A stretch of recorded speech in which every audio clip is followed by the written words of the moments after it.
Hello, Faith Leader, and welcome to Break Time. Today we are back at Psalm 15:2 for a little bit. We're going to spend some time there because it's the one whose walk is blameless.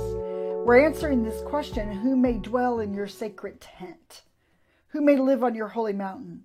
And he said, blameless, and the one who does what is righteous. Who does what is righteous.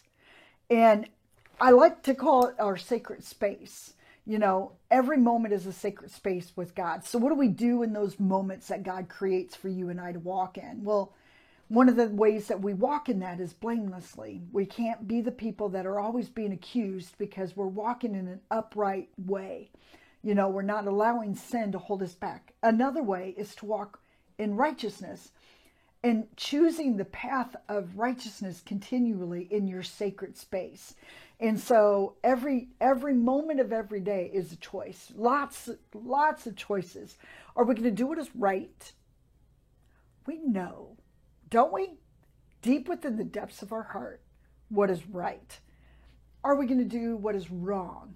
You know, and some of those choices will affect our sacred space. So when we choose what is right, that sacred space becomes all about the Lord, and he's pouring through.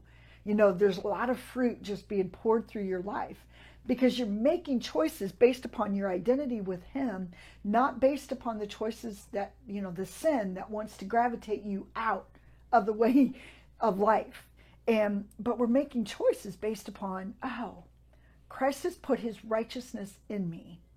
And so inside of there, you know, is inside my heart, there's a place of righteousness that God has placed there. And that's the place that's the place where I want to make my decisions. That's what I want to motivate me. So in every sacred space that I'm at with God, I'm making choices and decisions based upon my new identity in him.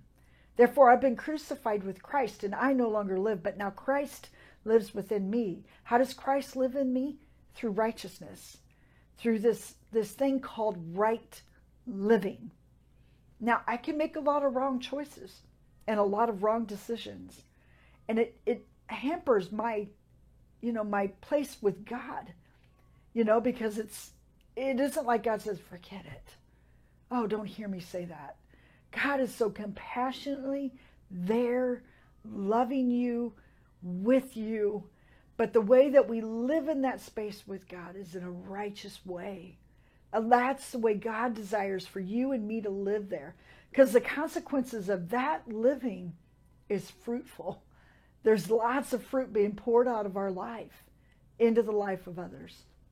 So I hope those are the ways that you're living in your sacred space today, is with righteous living, allowing Christ's rightness to come out of you.